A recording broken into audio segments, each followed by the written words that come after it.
Student के job सब स्वागत है आपका आपके अपने यूट्यूब चैनल स्टडी विद आसू में। स्टूडेंट्स, इस वाली वीडियो में हम बात करने वाले हैं रिप्रोडक्टिव डिसऑर्डर्स के बारे में।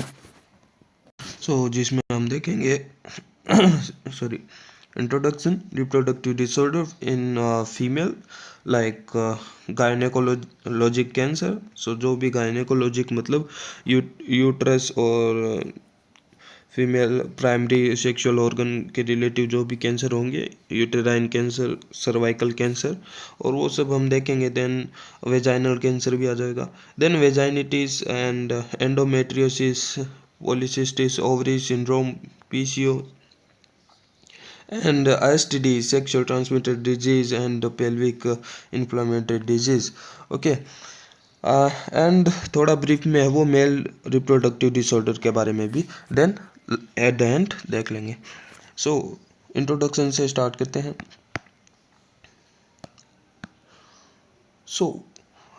What is reproductive disorder? If you talk about, reproductive disorder are disease involve the reproductive system. Involve the reproductive system include reproductive tract infections, cognitional abnormality, and cancer of the reproductive system and sexual dysfunctions. Okay, so these disorder affect the reproductive system of male as well as female and prevent them from having a baby. Okay, so reproductive tract को किसी भी प्रकार से वो यहाँ पे है वो इनमें है वो नुकसान देखा जाता है। फीमेल रिप्रोडक्टिव डिसऑर्डर्स की अगर हम बात करें, any disorder that affect the reproductive organ और affect the hormonal balance ultimately leading the female unable to reproduce is known as female reproductive disorders. Okay, वो हार्मोनल इनबैलेंस के कारण भी हो सकते हैं, और या फिर उन रिप्रोडक्टिव ऑर्गन जैसे कि ओवरी, फेलोपियन ट्यूब और यूट्रस या सर्विक्स वाला पार्ट, तो वो सब अगर अब अफेक्ट हो रहे हैं, उसकी वजह से रिप्रोडक्शन भी रुक रहा है, अनेबल हो रहा है, रिप्रोडक्शन भी नहीं हो पा रहा है। वो है यहाँ पे हम उसको सभी को हम डिसऑर्डर्स में लेंगे फीमेल रिप्रोडक्टिव डिसऑर्डर में। इन case of female we talk about cervical abnormality, uterine abnormality, hormonal imbalance. Okay, are the most common female reproductive disorders. Some of the common disorders are here, like cervical cancer is the most abundant cancer after breast cancer. Okay, so most worldwide cancer is a cervical cancer after breast cancer. Then vaginitis and endometriosis, STD and we already talk about in synopsis. First we start with the gynecologic cancer. What is gynecologist cancer?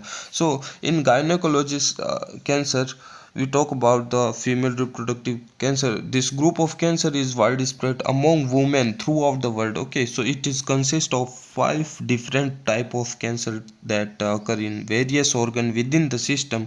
Okay, each of these cancer has its distinct sign and symptoms. Okay, as we know that what is gynecologist. गायनेको में हम किस की study करते हैं? Ovary की study करते हैं। Okay, then uterus की करते हैं, सर्वाइकल वाले पार्ट की करते हैं, वेजाइना, ये सब गायनेकोलॉजिस्ट मतलब गायनेको में ही आ जाते हैं। इनमें सारे में जिनमें है वो कैंसर होगा, अगर चाहे वो ओवरी में अगर कैंसर हो जाए, यूट्रस की वॉल में, एंडोमेट्रियम वॉल में अगर कैंसर हो जाए, सर्विक्स वाले पार्ट में कैंसर हो जाए, या फिर वेजाइना वाले, वो सारे है वो गायनेकोलॉजिक कैंसर में ही आएंगे। तो ये सारे कैंसर जितने भी like cervical cancer, vaginal cancer and vulvar cancer, uterine cancer and ovarian cancer, all are the part of gynecological cancer. First we talk about cervical cancer. Cervical cancer occur when cell of the cervix, okay, neck of the uterus grow abnormally and develop the ability to invade the nearby tissue or spread to other part of the body such as the abdomen or lungs. Here the image of uterus, like, so this is the part of uterus. then uterus की neck, जो ये है neck, यहाँ पे ये जो neck होती है, ठीक है। सो ये वाला जो पार्ट है वो होता है सर्विक्स वाला पार्ट। सो यहाँ पे जो कैंसर होता है, यहाँ पे ये आप देख रहे हो, ये वाला जो पार्ट सर्विक्स वाला, यहाँ पे है वो सेल्स है वो अब नॉर्मली डिवाइड होकर, ओके, ग्रोथ होकर यहाँ पे ट्यूमर यानी गांठ लाइक, ओके, सो गांठ बन रही है। सो ये ट्यूमर बन रहा है। सो ये this is called cervical cancer, okay. So ये इधर यूटरस वाले पार्ट की तरफ भी है वो स्प्रेड हो जाता है। देन तो ये गांठ सी है वो अलग अलग यहाँ पे, जैसे यहाँ पे भी बन जाएगी, तो बहुत सारी है वो ट्यूमर है वो बन जाता है सर्वाइकल कैंसर में। और दो मोस्ट केस में है वो, मोस्ट अबाउट 90% केस में ये बिनाइन टाइप के होते हैं। I have not particular correct datas, but mostly है ये जो सर्वाइकल कैंसर बिनाइन टाइप के होते हैं। कैंसर है बिनाइन एंड मेलिग्नेंस, मेलिग्नेंस आप जानते होंगे। मेलिग्नेंस में है वो सेल्स है वो इन्वेड करके है वो टिश्यू में अलग अलग बॉडी पार्ट में है वो जा सकते हैं। जैसे कि इसमें लिखा है कि यहाँ पे ये लंग्स में भी जा सकता है, अब्डोमिनल में जा सकता है। सो ये केस कब बनता है, जब ये कैंसर बिनाइन टाइप का हो, ये सेल्स बिनाइन मतलब टिश्यू को इन्वेड करके दूसरे पार्ट में। लेकिन ये हो सॉरी मेलिग्नेंस टाइप के होते हैं, तब ये है वो अलग पार्ट में जा सकते हैं। लेकिन ये मोस्टली क्या होते हैं, बिनाइन टाइप के होते हैं, मतलब ये ज़्यादा मूवेबल नहीं होते, इसी वाले एरिया में है ये ज़्यादा इन्फेक्ट करते हैं। सर्वाइकल एंड यूट्रस वाले पार्ट में बहुत सारी गांठ ऐसी है वो बन जाती है, ठीक है। सो लंग्स और एब्डोमिनल में इतना ज़्यादा है वो चांस नहीं रहता है। अगर ये सेल्स बिनाइन से मेलिग्नेंट हो जाती है, मेलिग्नेंट कैंसर इनमें आ जाता है, तब ये उनका चांस बनता है स्प्रेड होने का, okay. So the image show the location of the cervix and the appearance of normal and abnormal cervical cell when examined with a microscope, okay। सो ये यहाँ पे सर्विक्स का नॉर्मल वाला पार्ट है एंड इधर है वो कैंसर वाला पार्ट है। Then worldwide cervical cancer is the second most common type of cancer, okay, after breast cancer, and the fourth most common cause of cancer death. अगर death की अगर हम बात करें तो जैसे कि नॉर्मल कैंसर में भी कार्सिनोमा एंड सो डेथ की अगर हम बात करें, सो डेथ में है ये 4 नंबर पे आ जाता है। कैंसर की डेथ के प्रोस्पेक्टिव से अगर हम बात करें तो ये 4 नंबर पे है वो आ जाता है, because more than 90% of cases of cervical cancer are caused at least in part by human papilloma virus, okay. So ये किसके कारण होता है, ह्यूमन पेपिलोमा वायरस होता है, उसके कारण ये है वो स्प्रेड होता है, okay. So which is sexually transmitted virus that also cause genital वॉन्ड, ओके। सो होता क्या है इसमें, फॉर एग्जाम्पल ये एक HPV है, HPV वायरस है, ओके। सो इसके अंदर है इसका जेनेटिक मटेरियल है, ठीक है, इसके अंदर इसका जेनेटिक मटेरियल है। अब ये जब इन्फेक्ट करता है उन सेल्स को, ये जो नॉर्मल सेल है मान लो, ठीक है, नॉर्मल सेल है। अब नॉर्मल सेल्स में क्या होता है, सेल डिवीजन में क्या होता है, प्रोटीन्स होते हैं कुछ P53 P26 लाइक प्रोटीन्स। सो ये प्रोटीन्स होते हैं गेट कीपर प्रोटीन होते हैं, तो ये सेल डिवीजन को रोक के रखते हैं नॉर्मल सेल में, ठीक है। नॉर्मल सेल में सेल डिवीजन को रोकते हैं, ये नॉर्मल सेल में सेल डिवीजन को रोकते हैं। बट जो वायरल ये जो वायरल जीनोम है, ये क्या है, यह है viral genome. So viral genome में क्या होता है, ये वायरल जीनोम जब नॉर्मल सेल में इंटर कर जाता है तो इसमें क्या होता है, E6 एंड E7 एलिमेंट्स होते हैं ये जीनोम के अंदर, ही DNA का सीक्वेंस वाला ही पार्ट है। तो E6 वाला जो ये सीक्वेंस है ये कोड कर क्या करता है, ये फॉर एग्जांपल P53 को प्रिवेंट करेगा, ठीक है। E7 क्या करता है, एक और प्रोटीन होता है RB रेटिनोब्लास्टोमा, तो ये भी है वो डिवीजन सेल डिवीजन को है वो रोकता है। ओके, इसको बहुत सारा फॉस्फोराइलेशन होने के बाद में ये है वो इनएक्टिवेट होता है। हम देखते हैं सेल साइकिल में, वहाँ पे हम वापस नहीं जाएंगे। सो कुल मिलाकर बात ये है कि फॉर एग्जांपल ई6 एलिमेंट है वो आरबी को प्रिवेंट करता है, एंड ई7 है वो p53 को रोकता है। तो अब ये वायरस है वो इन गेट कीपर्स प्रोटीन्स को रोक रहा है। सो अब क्या होगा, अब ये प्रोटीन्स है वो सेल डिवीजन को रोक रहे थे, लेकिन अब ये नहीं रहेंगे एक्टिवेट, बिकॉज वायरल जीनोम ने इनको इनएक्टिवेट कर दिया है। तो अब डायरेक्ट ये क्या होगा, सेल डिवीजन स्टार्ट हो जाएगा। तो सेल डिवीजन स्टार्ट हो जाएगा। सो सेल डिवीजन स्टार्ट होने के कारण क्या होगा, ये नॉर्मल सेल होंगे वो अब नॉर्मली डिवाइड होंगे। ओके, सो अब नॉर्मली डिवाइड होने के कारण उनकी सेल्स की ग्रोथ बहुत ज़्यादा बढ़ जाएगी और वो ट्यूमर बन जाएगा, एक गांठ टाइप ऑफ वो बन जाती है। ओके, सो ये सब वो देखा जाता है एचपीवी के कारण, ह्यूमन पेपिलोमा वायरस के कारण। सो यहाँ पे लिखा हुआ भी है how how does HPV virus work. So HPV infection can cause cervical cancer by interfering with a normal cell division. Okay, and so normal, so when HPV is not present, cervical cell containing mutations are not allowed to divide. Okay, so the cervix remain healthy. So normal sales में, normal cervical sales में क्या होता है, वो divide नहीं करती है, mutant होती है काइंड ऑफ, ठीक है। लेकिन एचपीवी के कारण क्या होता है, हाँ, when HPV present however cervical cell with mutation हो चाहे उसमें, सो वो भी है वो डिवाइडेशन के लिए अलाउ कर दी जाती है, leading to uncontrolled growth, so जिससे अनकंट्रोल्ड ग्रोथ होने लगती है of mutant cell, and the formation of tumour, so जिससे ट्यूमर बनता है। सो this type of cancer begins at the deepest layer of the cervical epithelium, at the junction between the stratified epithelium and the secretory epithelium. Okay, so उस junction पे है वो kind of वो बनती है। So cancer might spread locally and reach other organ like the vagina, uterine, and body and the ovary.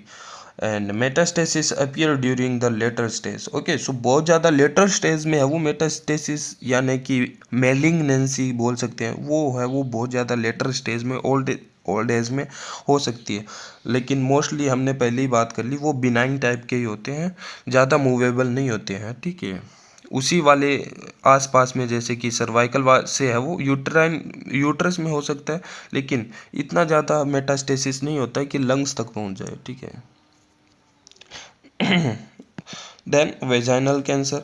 So vaginal cancer is rare cancer that is observed in the vagina. Okay, so here we can see the part of vagina. So यहाँ पे है वो कोई cancer होता है, यहाँ पे ये देखो अब नॉर्मल जो सेल्स है यहाँ पे ये कैंसर है।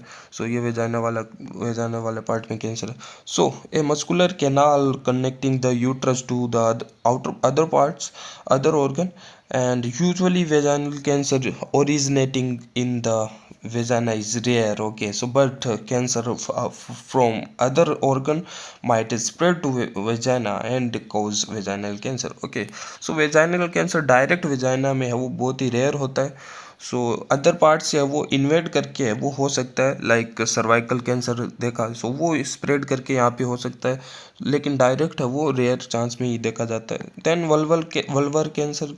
सो cancer that appear in the vulva is vulvar cancer. It often originating from the squamous cell in the vulva and affect the vagina lips. Okay, so like लेबिया वाला पार्ट जो vaginal lips होते हैं outer, सो वहाँ की हम बात करें, so it is characterised by lumps and ulcer around the vulva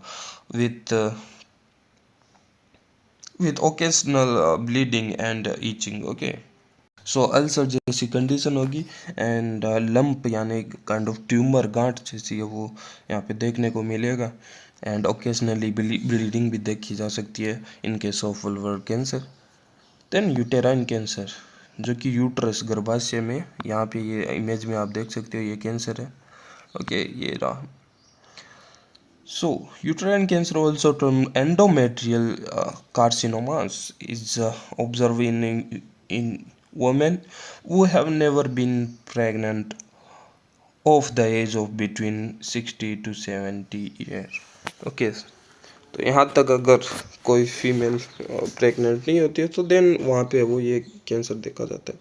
So it is believed that it is triggered by the secretion of high amount of estrogen and women who are obese. Obesity means बहुत ज़्यादा मोटी है, ठीक है, मोटापा kind of हम बोल सकते हैं. So hypertensive and diabetic are often at high risk of they have high estrogen in their blood. Okay, so in case of this diabetic वगैरह में भी. So as the endometrium lack lymphatics, the chance of spread is quite low, and invasion of the uterus often leads to uremia and hydronephrosis, which become the cause of death. Okay, then ovarian cancer. So ovarian tumor occurring between 20 to 30 years are mostly benign. Okay, so ये भी mostly benign type के होते हैं, not malignant. Benign मतलब जो spread नहीं हो सकते हैं, मेटास्टेसिस इनमें नहीं हो सकता है काइंड ऑफ, ठीक है. तो but the tumour forming between 45 to 60 year are found to be malignant. So ये भी लेट एज में है, वो लेटर एज में है, वो मेलिग्नेंट है, वो हो सकता है. ओके, स्प्रेड बाद में है, वो कर सकता है. So there are three different type of tumor depending on the cell involved. Okay, so like epithelial cell tumor are often malignant tumor and originating from the epithelial cell in the ovary. Okay, so ovary में जो epithelial cell है वहाँ पे अगर cancer होता है, so वो and the large tumor might cause discomfort in the abdominal cavity and gastrointestinal disturbance. Okay, so गेस्ट एंड सो पेट दर्द काइंड ऑफ है, वो डिस्कम्फर्ट है, वो होने लगेगा. So these are associated with the menstrual cycle and are often reduce during pregnancy or consumption of oral contraceptive. Okay, so oral contraceptive और ये सब है वो लेने के कारण और हार्मोनल इनबैलेंस होने के कारण है वो ये कंडीशन है वो देखी जा सकती है. Okay, so germ cell ovarian tumor are observed in children and young women and are mostly harmless. Okay, so germ cell ovarian जो ट्यूमर है वो हार्मलेस होता है और लोअर एज में ही है, वो देखने को मिलता है चिल्ड्रन या फिर यंग वुमेन में. Okay, so this form cysts containing different type of tissue. Okay, hormone secreting cell tumor are the tumor originating from the sex called stroma cell. Okay, so which are the precursor of the germ cell. Okay, so जो कि germ cell के precursor होते हैं और sex called stromal cell. सो उनसे अगर कोई tumour हो रहा है सो उसको हम बोलते हैं hormonal secreting cell tumour. Okay, so one of these tumor secret estrogen, which might lead to the other disorder like endometrial carcinomas, while some might secrete androgen, causing the development of male sex characteristics. Okay, then vaginitis. So what is vaginitis? Vaginitis is inflammation of the vagina. Okay, so it is due to an imbalance of yeast and bacteria that normally live in the vagina. Okay, सो उनके दोनों के imbalance होने के कारण है वो yeast and bacteria के imbalance होने के कारण सो वेजाइना में है वो इन्फ्लेमेशन है वो देखने को मिलता है, काइंड ऑफ सूज जाती है. ठीक है, तो ये इन्फ्लेमेशन मतलब सो इसको हम वेजाइनाइटिस हम बोलते हैं। तो along with discomfort you may notice a smell that different than usual. Okay, so अलग प्रकार की वो स्मेल भी है वो आने लगती है। So you could have an infection caused by bacteria, yeast और वायरस। ओके, सो इनसे है वो ये इन्फेक्शन हो सकता है, देन है वो वेजाइनाइटिस हो सकता है। So chemicals in soap, sprays or even clothing that come in contact with this area could be irritating irritating the delicate skin and tissue। Okay, so इनसे भी है वो बचना चाहिए, केमिकल से भी इस वाले सेंसिटिव पार्ट्स में। तो इसको थोड़ा हाइजीन रखना चाहिए इस वाले पार्ट को। तो यहाँ पे नहीं तो जैसे सोप वगैरह में है वो बैक्टीरिया किल करने की है वो कैपेसिटी रहती है। सो वो केमिकल्स अगर इन यहाँ पे इस वाले एरिया के बैक्टीरिया को किल वगैरह कर देगा तो ये बैक्टीरिया यीस्ट में है वो इनबैलेंस हो जाएगा, जो कि इनके जो फंक्शन होंगे वो फिर दिन काम करेंगे नहीं प्रॉपरली। देन इन्फ्लामेशन वगैरह देखने को मिल सकता है। ओके, इचिंग वगैरह। So type of vaginitis if we talk about, so the most common kind are, सो अभी हाँ जैसे बैक्टीरिया की अगर हम बात करें, जो कर्ड में दही में जो बैक्टीरियाज होते हैं, then वही bacteria same also present in vagina. Okay, so वो सब बैक्टीरिया एंड यीस्ट है वो यहाँ पे प्रेजेंट रहते हैं। So type of vaginitis, so the most common kind are bacterial vaginosis. Okay, so bacterial vaginosis, inflammation of the vagina due to an overgrowth of bacteria। Okay, so it typically caused a strong fishy odor। okay, so strong fishy odor यहाँ पे देखने को मिलती है, और ये bacteria की है वो ओवरग्रोथ के कारण है वो देखने को मिलता है। ओके, सो कैंडिडा और yeast infection and overgrowth of the fungus candida, which is normally found in a small amount in vagina। okay, so ये भी है उनकी भी ओवर ग्रोथ देखने को मिलती है, जो कि बहुत कम मात्रा में है वो देखने को मिलते हैं। सो कैंडिडा भी ये एक यीस्ट है, इसको याद रखना, इसके ओवर ग्रोथ से भी है वो candida fungi kind of yeast, sorry. So इसके हाई होने के कारण, ओवर ग्रोथ होने के कारण भी यहाँ पे है वो वेजाइनिटी से देखने को मिलता है। एंड अगेन एक और आ जाती है फंगल यहाँ पे, chlamydia.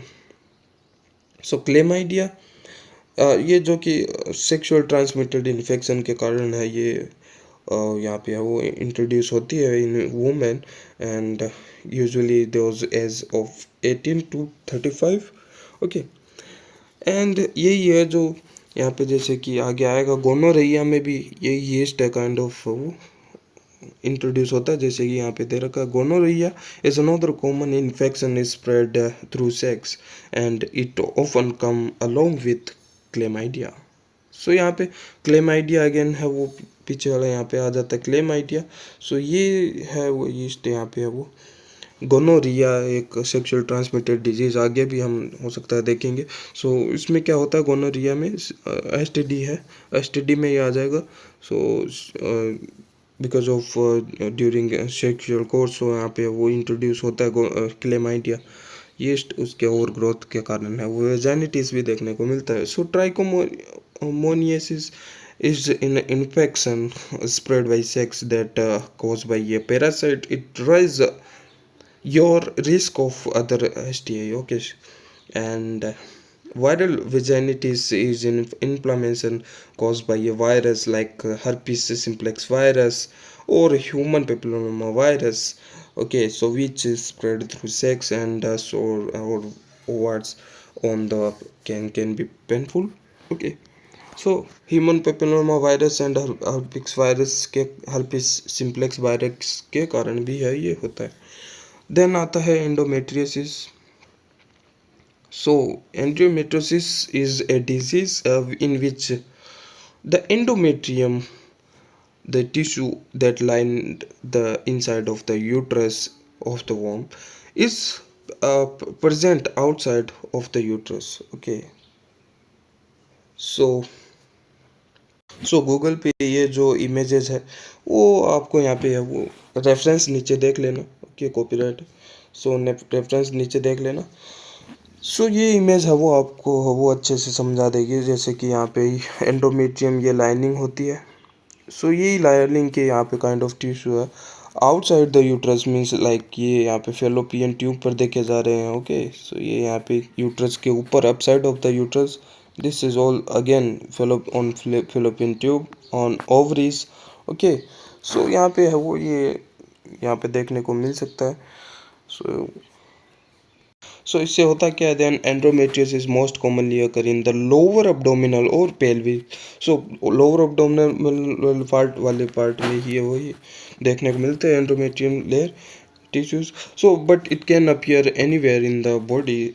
okay, so symptoms of endometriosis including lower abdominal pain and pain with menstrual period, pain with sexual intercourse and difficulty getting pregnant। सो ये सब सिम्टम देखने को मिलते हैं endometriosis and fertility. So between 20 and 40% of women with infertility will have endometriosis।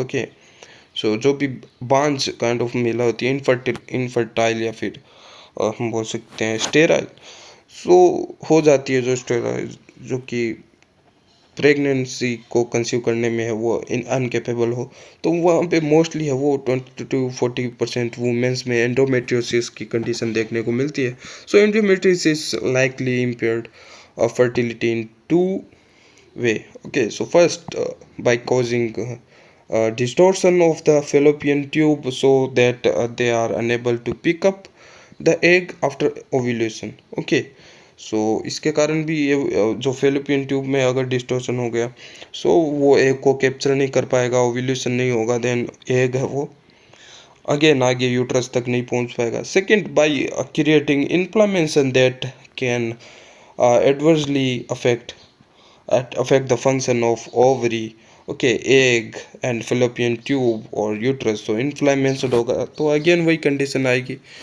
So then हम बात करते हैं sexual transmitted disease.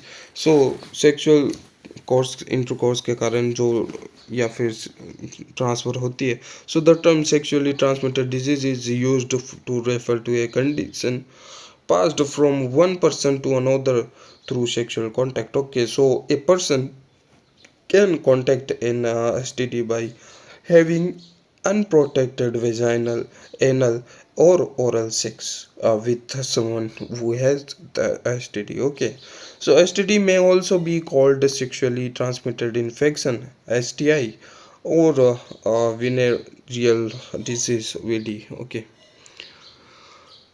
so STD in female, in many cases STD don't cause a noticeable symptom when they do. Common STD symptom in women include pain or discomfort during sex or urination, sore bumps or rashes on around the vagina, anus, and mouth, and unusual discharge of or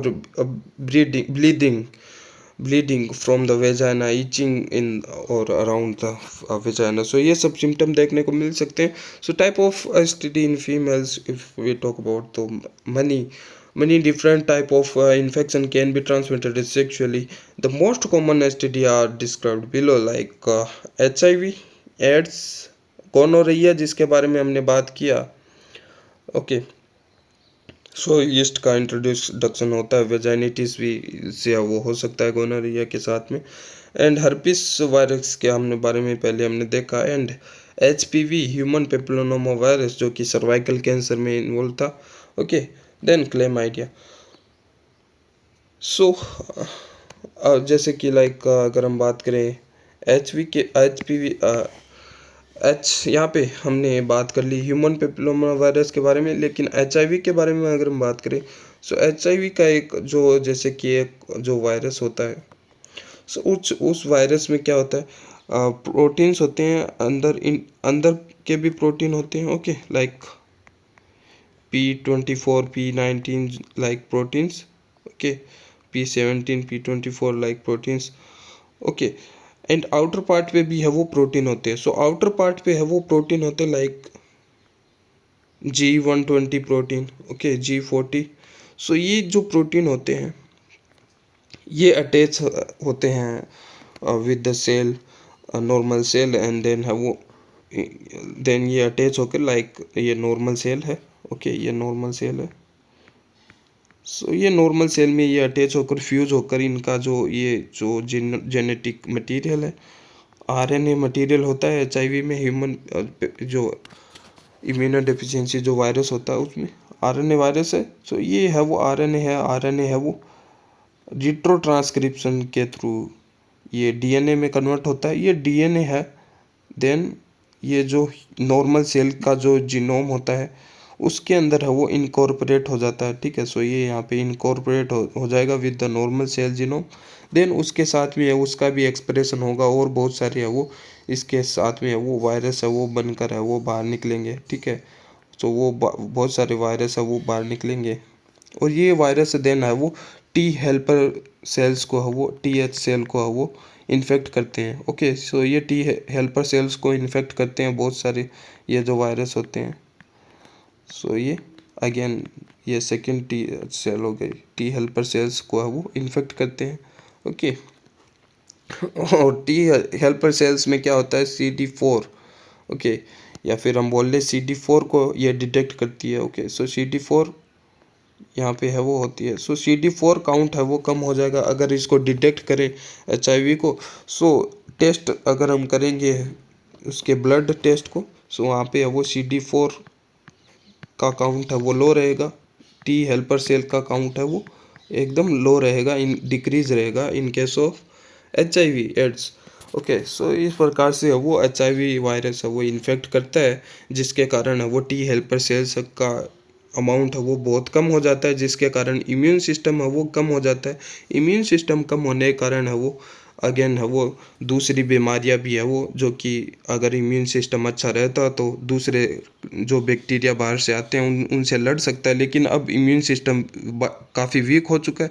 तो अब जो बाहर से है वो जो जो भी बैक्टीरियाज वगैरह आएंगे तो वो इन्फेक्ट कर जाएंगे। सो HIV होने के कारण, एड्स होने के कारण है वो दूसरी बीमारियों से वो जल्दी मरते हैं इनके पेशेंट, लाइक डायरिया हो जाएगा, मलेरिया वगैरह, तो वो बहुत सारे है वो उनमें इन्फेक्शन है वो हो जाएंगे। देन बात करते हैं polycystic ovary syndrome. Polycystic ovary syndrome के बारे में बात करें, so this is hormonal imbalance when the amount of androgen is elevated and causing frequent or prolonged menstrual cycle, okay। so prolonged menstrual cycle देखने को मिलता है। so the ovaries might form follicles filled with fluid and fail to release egg regularly, okay। so follicles है वो fluid से वो feel हो जाएगी, काइंड ऑफ स्वेलोन हो जाएगी, देन वो ओवम को जो सेकेंडरी oocyte होता है उसको रिलीज करने में वो रेगुलरली रिलीज करने में वो फेल हो जाती है। So in the long run it might cause weight gain and associated heart problem, okay। so the exact cause of PCOS is unknown. Early diagnosis and treatment along with the weight loss may reduce the risk of long-term complication such as type 2 diabetes and heart disease, okay। so weight loss हमें वो करना चाहिए kind of females को। सो अगर wait high रहेगा और diabetes वगैरह के केस में ये यहाँ पे देखने को मिल सकते हैं, ठीक है। So most common symptom are irregular period, so excess androgen release, okay, and polycystic ovary। सो ये यहाँ पे है वो इनके सिम्टम है वो देखने को मिलते हैं। एक सेल्फ एग्जामाइन हम कर सकते हैं, फीमेल्स सेल्फ एग्जामाइन कर सकती है, ओके।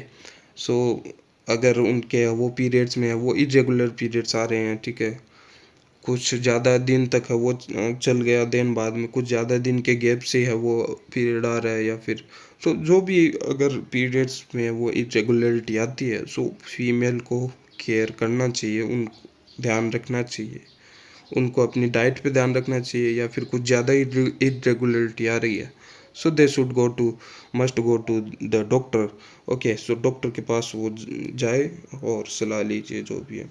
सो पीसीओएस की कंडीशन देखने को मिल सकती है, सो must care about this. Okay, so PCOS sign and symptom are several if severe if you are obese. Okay, so अगर मोटे हो, मोटापा अगर ज़्यादा है तो यहाँ पे देखने को ये सीवियर हो जाता है, ठीक है कंडीशन। सो पेल्विक इन्फ्लामेटरी डिजीज नेक्स्ट आ जाती है disorder pelvic inflammatory disease. Okay, so pelvic inflammatory disease is the inflammation of organ present in the pelvic region. Okay, so पेलिव वाले पार्ट में यहाँ पे देखने को मिलता है। सो इन्फ्लामेशन मतलब ये कुछ काइंड ऑफ स्वेलन सूज जाना काइंड ऑफ, तो यहाँ पे आप देख सकते हो जैसे कि हमने बात की कि यहाँ पे कौन सा पेल्विक जो नीचे वाला जो पेल्विक वाला जो पार्ट यहाँ पे जो फेलोपियन ट्यूब भी यहाँ पे स्वेलोन हो रखी है काइंड ऑफ, ओवरी भी ये देखो स्वेलो हो रखी है ना, इन्फ्लामेशन हो रखा है ओवरी में भी। एंड यहाँ पे यूट्राइन जो एंडोमेट्रियम जो वॉल है इसकी लाइनिंग पे भी ये देखो स्वेलोन हो रही है। सो ये सब है वो इफेक्ट है वो हो सकते हैं organ. So it begin as vulvovaginitis and then spread to other organ like cervix and vagina. Okay, so outer part से वो यहाँ पे start हो सकती है vulva then vagina then बाद में spread है वो cervix वाले part में हो जाएगा then uterus fallopian tube then ovary. So इस प्रकार से ये spread हो जाता है। So this disease occur due to the presence of microbes in the vagina and after surgery or during pregnancy, which then spread upward to other organ. Okay, तो surgery या फिर प्रेगनेंसी के बाद में ये अपवर्ड ऊपर की तरफ है वो ये धीरे धीरे फैलने लगती है। Okay, so the inflammation is characterized by infertility due to obstruction of oviduct and bacteremia which result in meningitis or arthritis. Okay, so at the end if you talk about the syndrome disorder reproductive disorders in, if you talk about male, so male में यहाँ पे है वो जैसे mostly है यहाँ पे आ जाता है इरेक्टाइल डिस्फंक्शन। ओके, सो इरेक्टाइल डिस्फंक्शन में क्या होता है जो पेनिस होता है वो स्पेशल कोई कंडीशन में इरेक्ट होना है वो बंद हो जाता है, ठीक है। सो इरेक्ट होना मीन्स जो पेनिस की जो सेल्स है वो कॉन्ट्रैक्ट ही रहती है, सो स्मूथ नहीं हो पाती है, स्मूथ होने के बाद में वो इरेक्ट होती है, ठीक है। सो काइंड ऑफ साइज में इंक्रीजमेंट है वो देखा जाता है। कब देखा जाता है जब ये जो कॉन्ट्रैक्ट सेल है वो रिलैक्स होती है तब, ठीक है, ये रिलैक्स होती है तो इंक्रीमेंट। सो ये रिलैक्स होना मतलब इरेक्ट होना। तो सो पेनिस के इरेक्शन में है वो प्रॉब्लम होती है वो सेंसिटिव वाला, वहाँ पे न्यूरॉन्स होती है, सो वहाँ पे न्यूरॉन्स के कारण भी हो सकता है, ठीक है। सो यहाँ पे एक इरेक्टाइल डिस्फंक्शन आ जाता है फर्स्ट। सो इसके ट्रीटमेंट की अगर हम बात करें, सो इसके ट्रीटमेंट के यहाँ पे है वो सेंडाइफिल है वो मेडिसिन वो दी जाती है जिसको हम कॉमन भाषा में वाइग्रा भी हम बोलते हैं, ठीक है। तो ये काम क्या करता है, ये जो वाइग्रा है ये यहाँ पे है वो फॉस्फोडाइएस्टरेज एंजाइम जो होता है उसको है वो इनहिबिट करता है। अब इसको इनहिबिट करने के कारण क्या होता है, जो एनओ की नाइट्रस ऑक्साइड की जो सिग्नलिंग है जो होती है वो स्मूथ मसल्स जो कि पेनिस वाले जो एरिया में स्मूथ मसल्स होती है उसको वो डायलेट रिलैक्स करने में काम आती है। सो एनओ की जो सिग्नलिंग होती है उसमें क्या होता है, लाइक जो जीटीपी है वो कन्वर्ट होता है साइक्लिक जीएमपी में, साइक्लिक जीएमपी में। अब ये जो साइक्लिक जीएमपी है ये कराता है मसल्स को रिलैक्स, रिलैक्स होने के बाद में इरेक्ट होता है ये काइंड ऑफ, ठीक है। सो अब ये जो साइक्लिक जीएमपी है लेकिन इसको कुछ समय बाद में ही है वो एक एंजाइम होता है फॉस्फोडाइएस्टरेज एंजाइम जो कि इसको डिग्रेड करता है, साइक्लिक जीएमपी को रोक देता है, साइक्लिक जीएमपी को डिग्रेड करके काइंड ऑफ किस में कन्वर्ट कर देता है, जीएमपी में कन्वर्ट कर देता है, ठीक है, जीएमपी में, सिंपल जीएमपी में कन्वर्ट कर देता है। तो इसको है वो डिग्रेड होने को कराता कौन है, साइक्लिक जीएमपी को डिग्रेड कराता है फॉस्फोडाइएस्टरेज एंजाइम, ठीक है। अब वाइग्रा जो सेंडाइफिल है वो क्या करता है, फॉस्फोडाइस्टेज एंजाइम को ही रोक देगा। अब है वो साइक्लिक जीएमपी इस वाली स्टेज में ही रहेगा, साइक्लिक जीएमपी है वो प्रोलॉन्ग्ड इस वाली स्टेज में ही रहेगा। तो वो प्रोलॉन्ग्ड है वो जो मसल्स को, जो पेनाइल जो मसल्स होती है, सो उनको वो रिलैक्स ही रखेगा। सो ये रिलैक्स रहेगी तो क्या होगा, इरेक्ट होगा काइंड ऑफ, ठीक है, यानी साइज में इंक्रीजमेंट है वो देखने को मिलेगी। लेकिन अगर ये कॉन्ट्रैक्ट होती है मसल्स, ये सेल्स तो कॉन्ट्रैक्ट होती है तो साइज में डिक्रीजमेंट देखने को मिलता है। सो वो यहाँ पे है वो ये वाली की जो कंडीशन है वो देखने को मिलती है। देन है वो इरेक्टाइल डिसफंक्शन के बाद में लाइक प्रोस्टेट कैंसर है वो देखने को मिलता है। जो प्रोस्टेट ग्लैंड होती है जो कि सिक्रेशन इनका यूरिथ्रा में सीमेन में का जो सिक्रेशन का पार्ट है प्रोस्टेट सिक्रेशन। तो प्रोस्टेट ग्लैंड जो कि है वो काइंड ऑफ लाइक ये काइंड ऑफ वो यहाँ पे प्रोस्टेट ग्लैंड्स होती है। सो यहाँ पे वो प्रोस्टेट ग्लैंड्स जो होती है इसके सराउंडिंग होती है kind of, okay. So urethra के सराउंडिंग होती है। सो ये बहुत वो स्वेलो हो जाती है, ट्यूमर हो जाती है काइंड ऑफ इसमें। तो क्या होता है, ये जो यहाँ पे यूरिथ्रा जो होता है जिससे वो यूरिन सिक्रेट होता है, सो वो भी है वो अफेक्ट होता है, ठीक है। सो वो इसके ट्यूमर होने के कारण क्या होता है, ये दब जाती है काइंड ऑफ। तो इसका कारण क्या होता है, जो ओल्डर एज में है वो यूरिनेशन करने में वो प्रॉब्लम देखी जाती है। और ये मोस्टली ओल्डर एज में है वो प्रोस्टेट ग्लैंड है वो देखी जाती है। ओल्डर एज के मेन में क्या होता है, जैसे बुढ़ापे में है वो आजकल बुढ़ापे के जो डायपर्स भी है वो एडल्ट डायपर्स है वो स्टार्ट हो गए हैं बिकने, ठीक है। तो वो क्या करते हैं उसमें एडल्ट में है वो क्या होता है, नॉट एडल्ट, ओल्डर एज में है वो अ, पता नहीं चलता है कि कब यूरिनेशन हो रहा है, ठीक है, थोड़ा थोड़ा वो चलता रहता है। तो वो इस प्रोस्टेट ग्लैंड के कैंसर के होने के कारण है वो देखने को मिलता है। सो और भी बहुत सारे हैं वो मेल में डिसऑर्डर है, लेकिन इस वाली वीडियो में इतना ही हमने फीमेल डिसऑर्डर्स के मोस्टली रिप्रोडक्टिव डिसऑर्डर्स के बारे में पूरा हमने देख लिया है। तो ये सब आप एग्जाम में लिख सकते हो, समझ गए हो, उम्मीद है आप। तो वीडियो को लाइक कर सकते हो, चैनल को सब्सक्राइब कर सकते हो। Bye bye.